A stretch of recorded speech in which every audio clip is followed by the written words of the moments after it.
Let's play some chonkin' games. Just a quick disclaimer, all my opinions in this video are my own. I'll be ranking these maps based on how fun and rewarding they are, and I'll only judge on the entire region and not individual maps. Anyways, starting off in 7th place, we have the Amur region, and it gets this spot on the list just because of how freaking hard it is. It might have scored higher if it didn't have 4 maps, which makes everything much harder, because you need to travel more, waste more fuel, and it takes more time, and it's hard to find a truck that can do all those things while not tipping over. There's a difference between challenging and frustrating, and Amur just makes me want to pull my hair out. The only positive is Amur gives you the beefy Zix 65R, which can fulfill the before-mentioned hurdles. Also, the story mission is cool, but you'll never finish it due to how hard it is. When I first started playing the Yukon region, I was on one task that took about a month to complete, just because all the warehouses kept running out of things. This is before Wisconsin, so there wasn't any generators to restock the cargo.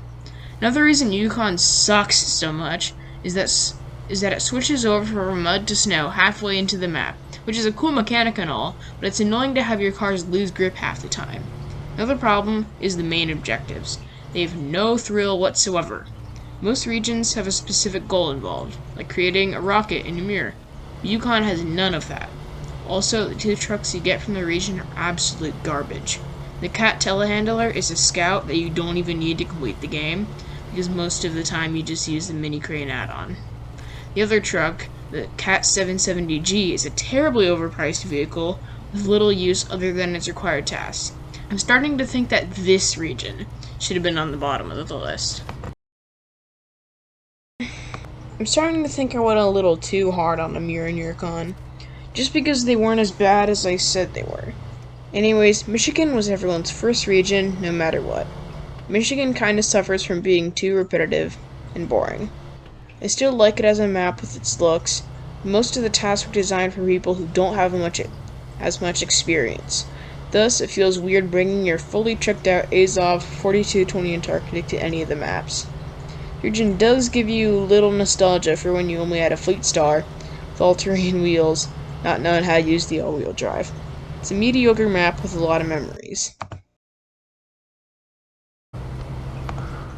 Damar, in my opinion, is the definition of good terrain. You have almost every type of level and mud, and depending on what car you have, you can easily dominate Damar. Find a truck to do that relatively quickly, because you're going to tame the legendary Tega 6436. Other than that, you can find the TUZ 420 Tatarin, which is the go-to scout truck for the region. The only downsides to this map is that the scenery is quite bland, and its tasks are not the best. If this one was shorter than the rest, it's because it's in the middle of the list, and it doesn't have that many outstanding features.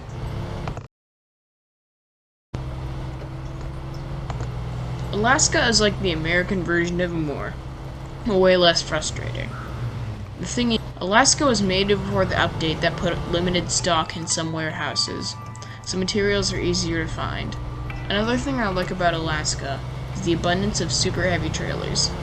I don't know if it's just me, but I love hauling around the coiled tubing semi-trailer just for the fun of it. It makes even the biggest trucks look tiny in comparison. All this combined with amazing scenery and tasks make this a great map for getting used to the snow. Wisconsin is the perfect American map. It is all the things that make it fun and entertaining while still managing some difficult aspects. Take, for example, the generator system, which makes obtaining cargo a breeze. This map also brought back logging from Mudrunner. Most of the tasks are either fun or easy. Take, for example, the whole train mission, where you need to help rebuild and supply a logging rail network. This story is easier to complete than Amur's and Yukon's. Bonus points for the train pulling task, that was a total blast.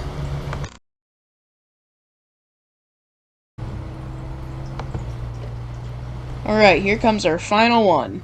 Kola Peninsula is the most relaxing region when it comes to driving at night. Almost all of its features make it the most stress-relieving map.